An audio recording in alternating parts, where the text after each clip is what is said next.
เด็กๆได้เห็นและได้ฟังอยู่ในตอนนี้ คือการบรรเลงบทเพลงจากเครื่องดนตรีไทยในแต่ละประเภทนักเรียนจะทราบแล้วใช่ไหมคะว่าในแต่ละเครื่องดนตรีนั้นนะคะ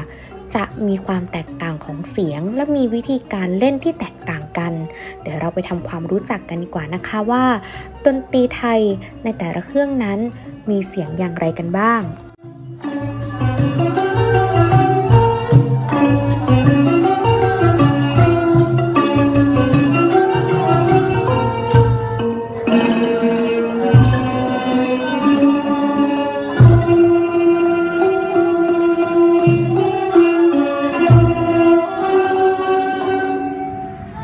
you